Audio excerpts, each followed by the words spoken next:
What's up there, Bleepin' Jeepers? Today I have a video for you on the rear quarter panel trim to fit larger tires. This is not the cut and fold method. There's a separate video on the channel for that. This is just notching and hammering in the rear fender or quarter panel to fit larger tires. The reason you want to notch and hammer in the sheet metal rather than just cut it out like you would on the front is because two pieces of sheet metal are held together by something called a pinch weld.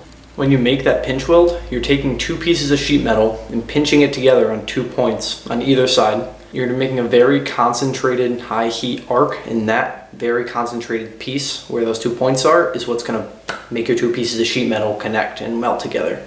You don't want to cut through those when you're doing this, because if you do, you're going to separate the sheet metal from the trunk and the outside of the car, and you're going to deal with all kinds of debris and road stuff getting inside your unibody.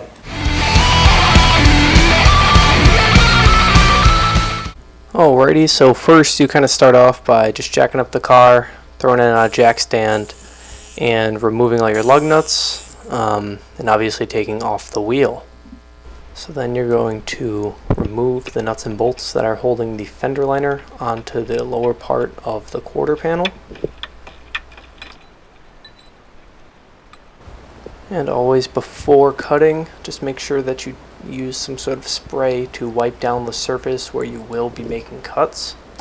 Then I marked all the locations of the pinch welds with a nice bright orange paint marker so I can actually see where they are once I start cutting the quarter panel. Then I grabbed my masking tape and just marked the area where I'll be cutting up to. In my case, it was right about where the lip of the quarter panel meets that lower part where the bolts are. You're going to want to grab a straight edge and start marking off where you'll actually be making the cuts into the quarter panel. Around the bends, you're going to want to put a couple more relief cuts because it will bend back easier around that corner. It'll give a nice smoother edge. Now you start actually making your relief cuts up into those notches that you marked out earlier. Just remember to not cut through any pinch welds. The idea of the cut and fold is to avoid splitting the outside sheet metal from the inside of the trunk. So go between the pinch welds as much as you can if possible. Notice here how all the cuts that are made fall between those orange dots that are marked, which are the pinch welds. Now in this next part, when you hammer in all the notches that you cut out, you're going to want to use a rubber mallet or some sort of mallet that won't actually damage the metal. A metal hammer will have actually a little too much force and it will crumple the metal or chip the paint, or it just gives a little too much dead blow. So make sure you use a rubber mallet because it's a little bit softer. It takes a couple more hits to get them up there, but the end result is a lot cleaner. It looks a lot better.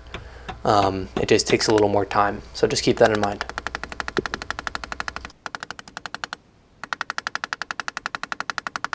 So this is the finished result, freshly after hammering those tabs into the wheel well. Alrighty, next you're just going to want to take a wire brush and just wipe down the edge of where you just hammered in, get any chips or paint flakes off, and score the metal for when you prep to paint. Next, you're just going to want to paint over that exposed metal. I used a cheap Walmart paint, but you're free to use anything you'd like. Color match to your car, whatever your preference is. And just got a little piece of cardboard to stop any overspray.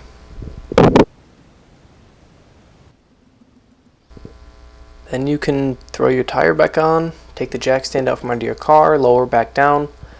Check for clearance. If you measured initially, you can check the height difference or how much more clearance you have. Torque down your wheels and you should be good to go.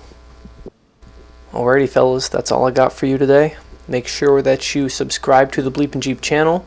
Visit our Patreon account at patreon.com/BleepinJeep. Click the thumbs up and comment with any questions below. Catch you in the next video.